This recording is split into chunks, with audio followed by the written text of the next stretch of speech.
Hey everyone, I'm Nikanak and I make videos about everything I question and overthink, and today we're breaking down Season 2, Episode 4 of Twin Peaks, aka Laura's Secret Diary. So without further ado, let's get into it. The episode opens up with us going down a rabbit hole, a slow zoom out from a dark hole that turns out to be a ceiling tile in the sheriff's station. Very Alice in Wonderland. Leland Palmer is in a trance-like state staring up at it, while a girl, or as my subtitles tell me a woman, is screaming Daddy and Leland. Could it be Laura haunting her father?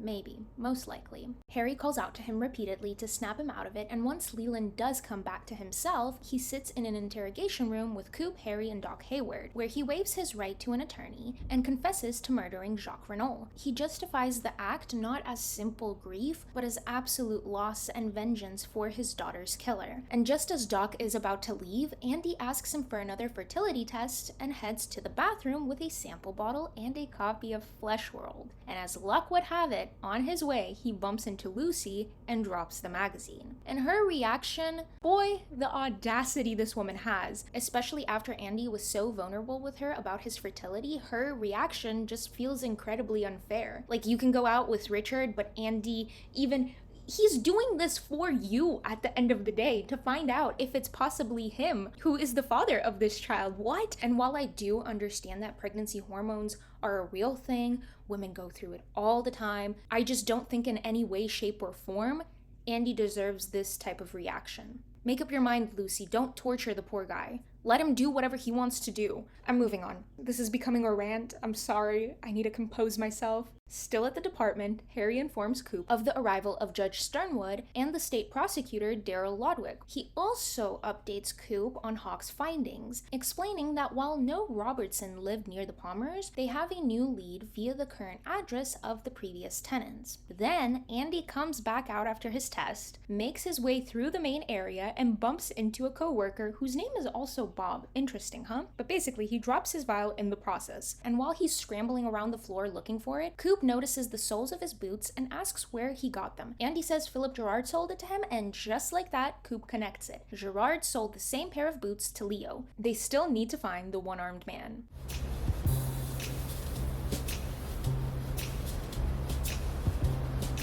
Making his hotel rounds, Ben learns that travel writer M.T. Wentz is arriving in Twin Peaks and heads straight to his office where Jean is already waiting. He shows Ben the video of Audrey and lays out the terms. Basically, he's going to double-cross Blackie and Emery. Jean calls himself just the messenger, says the operation is being run by pickpockets and fools, and offers his own assistance. He wants Coop to bring the ransom and tells Ben to expect a call at noon the next day. Ben agrees to this because I believe there is a part of him that wants to save his daughter Audrey. So, once Jean leaves, he calls Coop. And when Coop comes in, Ben plays directly to his feelings for Audrey, that Coop understands Audrey's value to Ben. This man is talking about his daughter like she is a business asset. Ugh, I just can't with Ben. I don't like him. I really don't like him. But you know who I don't like more? Hank. We're at the Double R. Donna picks up a lunch tray for her Meals on Wheels date with Harold. She leaves. And then, just like with anything in Twin Peaks, the news of M.T. Wentz travels fast. Louis, the Great Northern desk clerk, calls Norma to tell her about it, who then goes and tells Hank. And Hank, putting on his best husband performance, immediately goes off to get flowers, tablecloths, and candles. And he even tells Norma to have Big Ed recommend the diner to any unfamiliar faces. I don't trust anything that comes out of this man's mouth. Cut to Harold's house. He is pouring wine for himself and Donna, and I don't want to be a party pooper, guys, okay? I really don't. But isn't Donna a minor? Isn't she like 17? Either way, Donna proposes a toast to Laura, and Harold is visibly taken aback by it, probably because his mind immediately goes to the diary, or maybe because of his connection to Laura. And then, to my surprise, he actually brings out the diary and shows it to Donna. And Nancy Drew is completely coy about it. Like, we didn't just see her in the previous episode looking through the diary. I mean, I guess commit to the bit, right? But she plays the part, and Harold decides it's a good idea to read an entry. But is it though? Because when I was reading the diary, I felt uncomfortable. I felt like I was intruding on her most sacred thoughts. Although I was very nosy, I did want to find out more. But every turn of the page, I just felt like I should put this down. But that idea unfortunately doesn't stop Harold, so he reads an entry from October 3rd. but still I am afraid to tell her of my fantasies and my nightmares. Because sometimes she is good at understanding, and other times she just giggles, and I don't have the nerve to ask why things like that are funny to her. So I feel badly again, and shut up about it for a long time. I love Donna very much, but sometimes I worry that she wouldn't be around me at all if she knew what my insides were like. Black and dark and soaked with dreams of big, big men in different ways they might hold me and take me into their control. A fairy princess who thinks she has been rescued from the tower, but finds that the man who takes her away is not there to save her, but instead to go inside her deep, to ride her as if she were an animal, to tease her and make her close her eyes and listen as he tells her all that he does, step by step. I hope that is not a bad thing to think. Love, Laura.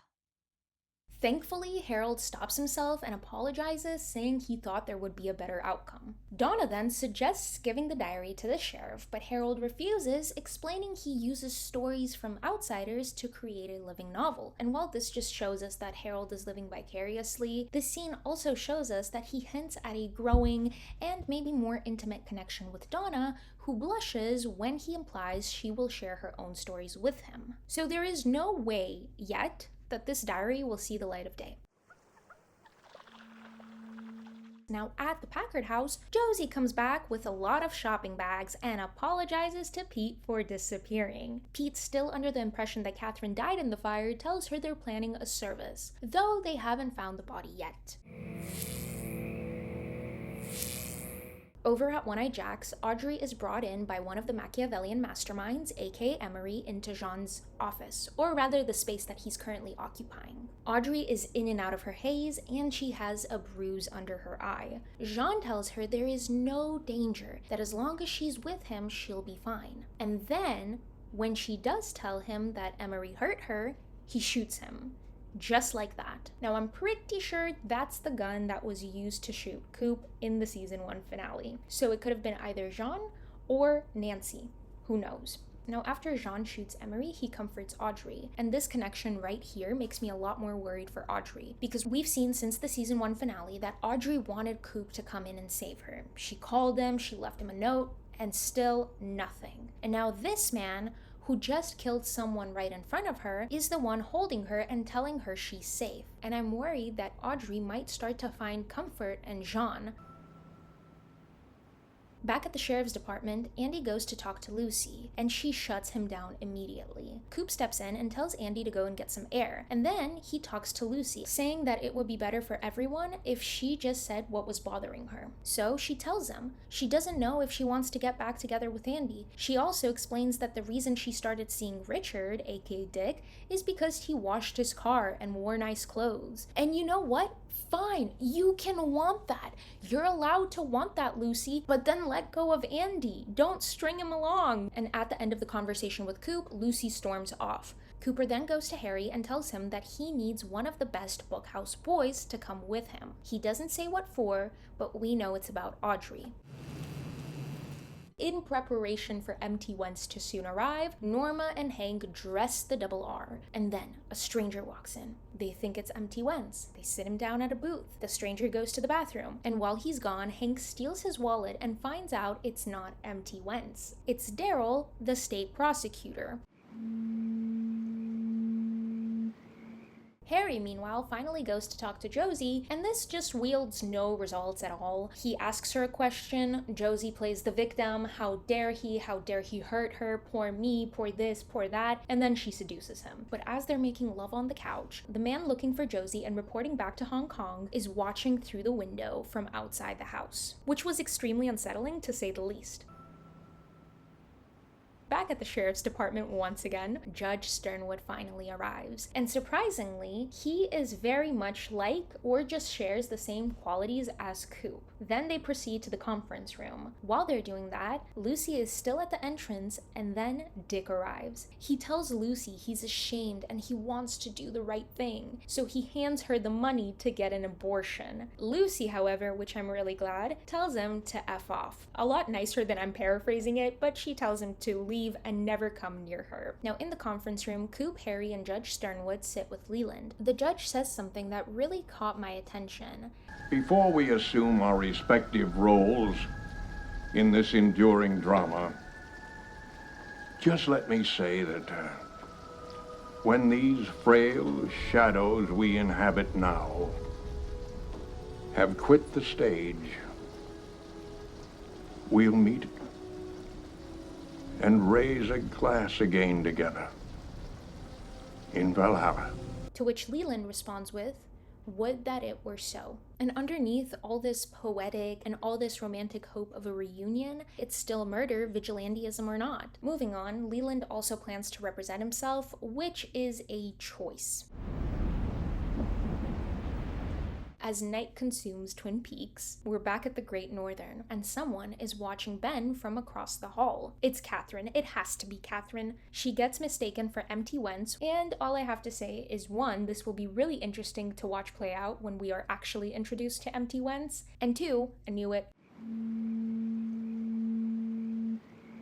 Speaking of the Packards, we are back at their house, and finally, we get the name for the man looking for Josie reporting back to Hong Kong. You get the picture? His name is Johnathan. Or at least that's the name we're given. He's introduced to Pete as Josie's cousin, which is also very questionable, but okay, we'll let that slide for right now. Now, when Pete goes to make them coffee, Johnathan tells Josie that her business is nearly done and that Mr. Eckhard, presumably their superior, wants to see them both back in Hong Kong. Josie says the mill will be sold in 2 days. She also says that Hank might be onto them and that he's potentially a problem, and he is 100%.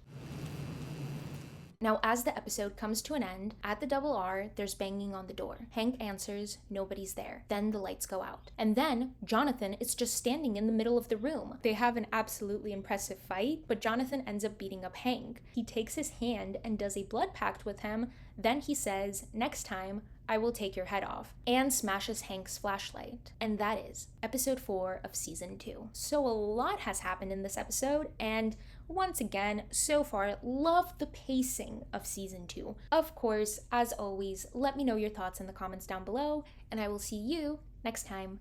Bye!